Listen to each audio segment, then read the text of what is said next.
қараш. Жақсы қыз аңара. Салақтығын. Әдемі. Әдемі. Шашың қара, жуынады күнде. Мынау жуынбайды екен. Сәлем балақай. Жақсы деген немене? Жаман деген немене? Ақылды әрі әдепті болу үшін не істеу қажет? Бағдарламамыздың бүгінгі қонағы Нұраділ жаман әрі жақсы қасиеттерді ажырата алады ма? Осы және өзге де қызықты ақпараттар бүгінгі бағдарламада.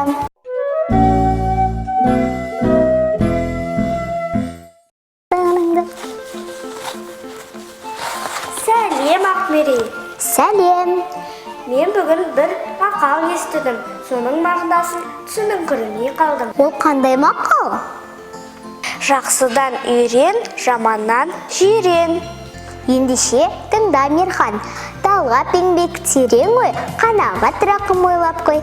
5 асыл іс көнсеңіз, өмірде осы 5 істі орындаған адам жақсы адам.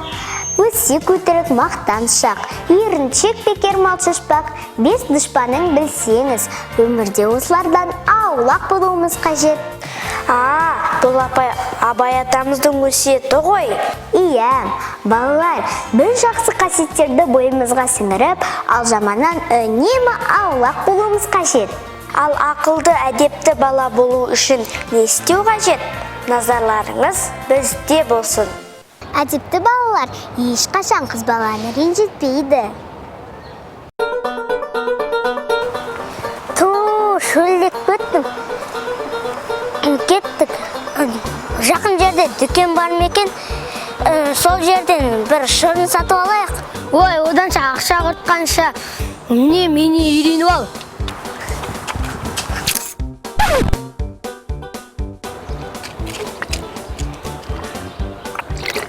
Ішесің бе?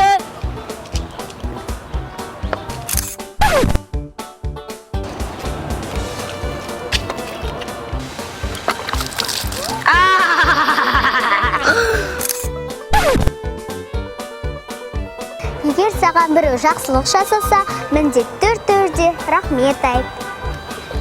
Кешір Шақмерей, енді олай жасаймаймыз. Рахмет. Үлкенге құрмет, кішіге ізет. Әже, әкеліңіз көмектесін.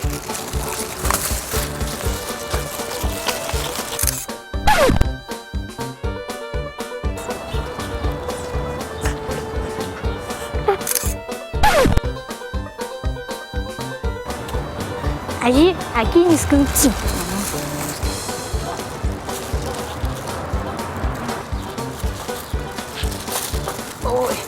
Рахмет. Егер сен қателік жіберсең, немесе біреуді қақып кетсең, міндетті түрде кешірім сұра.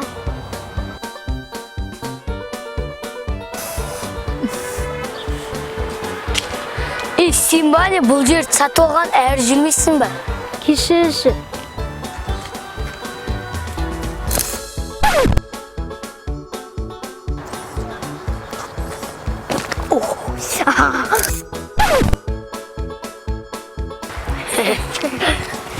Кешірші. Балалар, сендер жақсының, жаманның не екенін түсіндіңдер, иә? Ал жақсы, жаман сөздері қандай дыбыстан басталады? Ж дыбысынан басталады. Ж дыбысын біз осындай Ж әрпімен таңбалаймыз.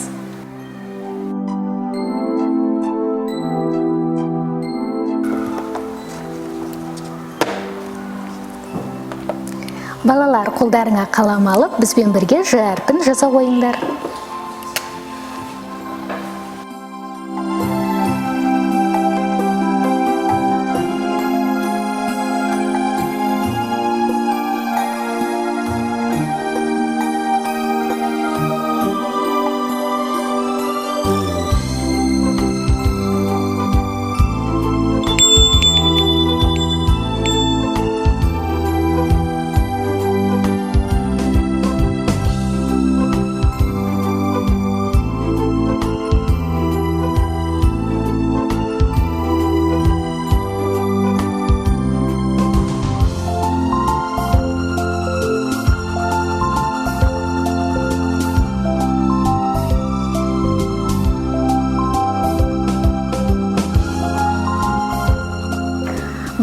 ж қандай дыбыс?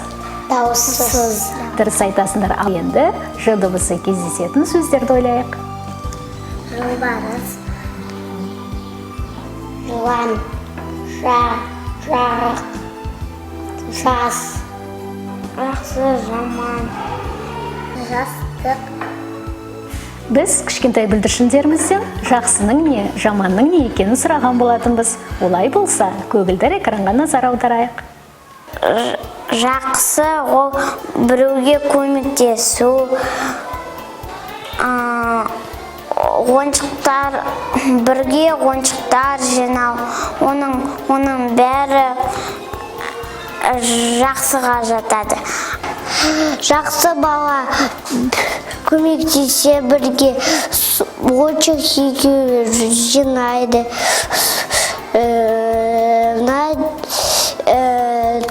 төсекті жинайды, тамақты жинайды, Ойыншық сындырмағанда. Ешкімді ұрмағанда. апайға көмектесетін, сосын апайдың айтқанын тыңдайтын, Мама папаның айтқан тыңдағанда күшті бала болады. Жаман о біреуді ұру, тентек болу, апайға қарсы шығу, ол ойыншықты жинамай, оның бәрі жамандыққа жатады. Жаман бала ойыншық жасайды, бәрі мадақтайды, сол тамақты жинамайды. Жамандық біреуді ұртып, тентек болады, ақылды болады. Тентек болатын, апайдың айтқанын тыңдамайтын, апайға көмектеспейтін. Ойыншықты түсті жаман бала болады. Сөзін дұрыс ойналмаса жаман бала болады.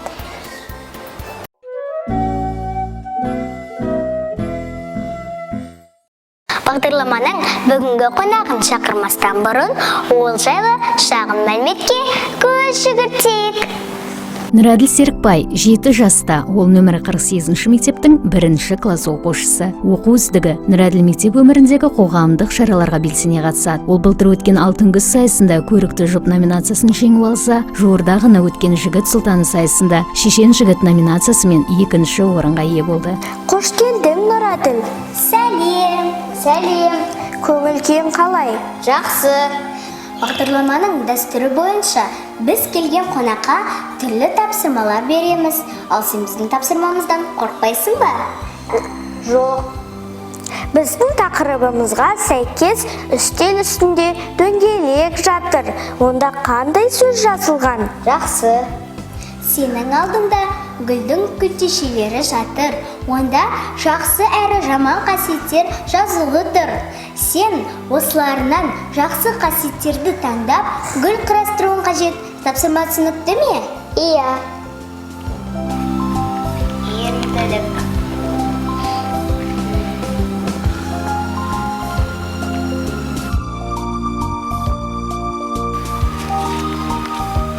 Шыншылдық.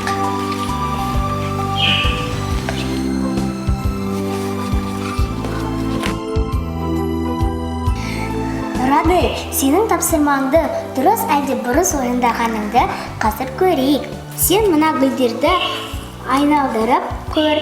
Сары түс, барлығы сары түс болса, сен дұрыс орындадың тапсырманы. Ал ішінде бір қызғылт түс болса, сенің тапсырмаң дұрыс емес.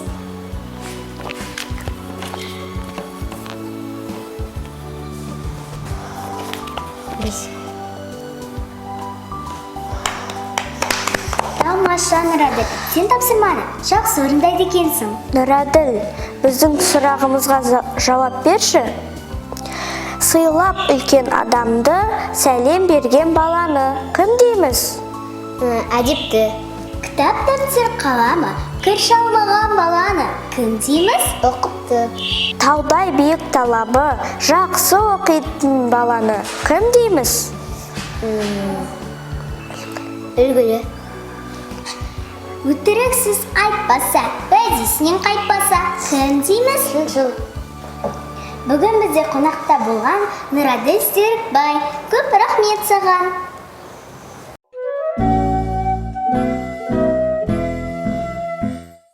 Қымбатты балалар, біздің өнерлі достарымыз айдарына жазған өлең шумақтарыңыз, салған суреттеріңіз болса, біздің электрондық поштамызға жіберуіңізге болады. Аты-жөніңіз бен жасыңызды көрсетуді ұмытпаңыз.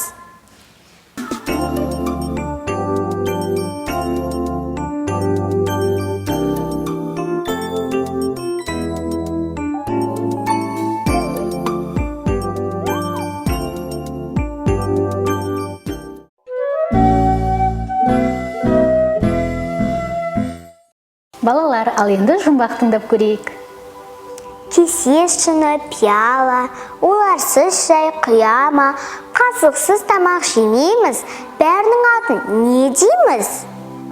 Ыдыс-аяқ.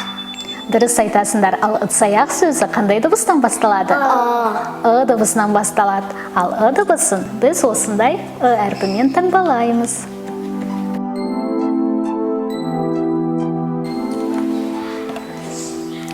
Балалар, қолдарыңа қалам алып, бізбен бірге ы әрпін дәптерлеріңе жаза қойыңдар.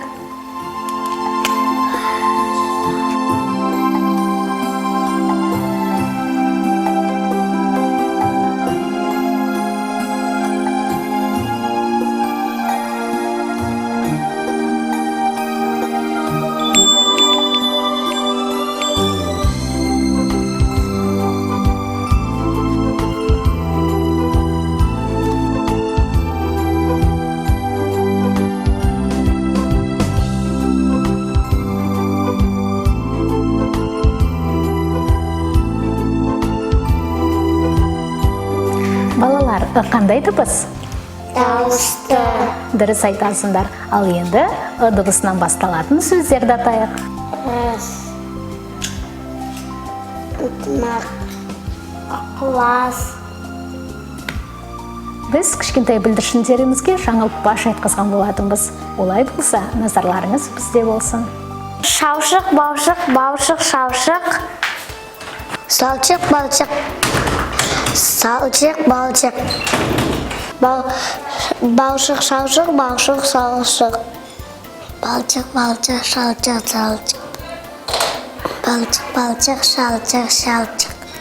Балчық, балчық, шашлық, чачық. Салчық, балчық. Балчық, балшық. Балчық, балшық. Мерхан, енді мен де сол жаңылтпашты қайталап көрейін. Шаушық, балшық, балшық, шаушық, балшықтан алшық. Ал сен қайталай аласың ба? Әрине, шаушық, балшық, балшық, шаушық, балшықтан алшық.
Бұл не, балалар?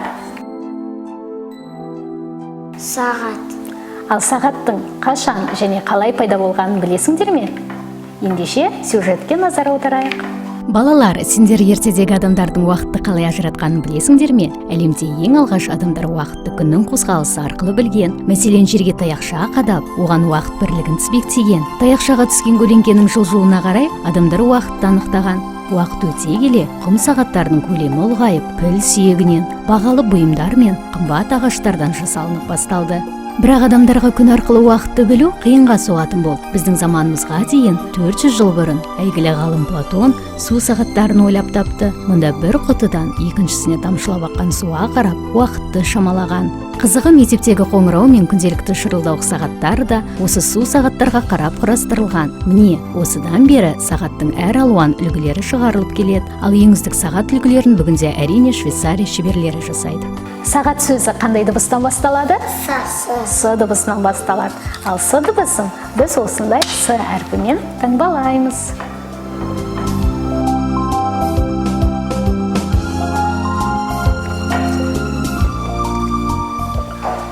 Балалар, қолдарыңа қалам алып, бізбен бірге С әрпін дәптерлеріңе жаза ойыңдар.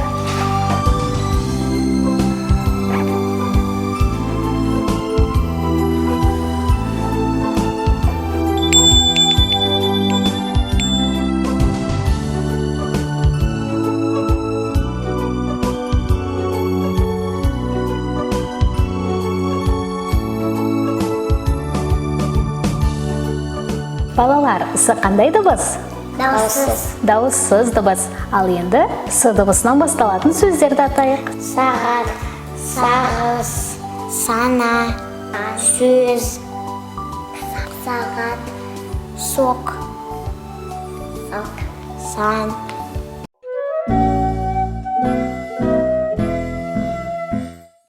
Қымбатты көрермен, біз бүгін қандай әріптермен таныстық? Ж,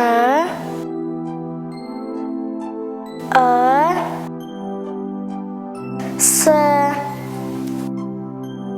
Жарайсыңдар балалар, енді өздеріңе арналған бір тапсырмамыз бар. Атауы Ж әріпінен басталатын суреттерді көрсетіңдер.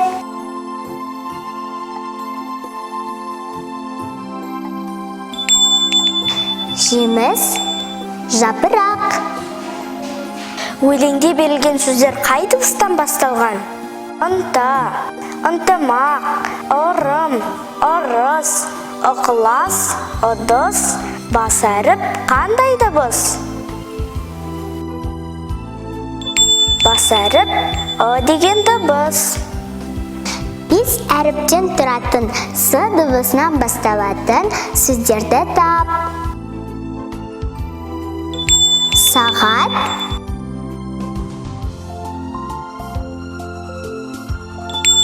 сегіз. Жарайсыңдар балалар. Біздің бағдарламамыз осымен тәмам. Келесі жексенбіге дейін сау саламатта болыңыздар.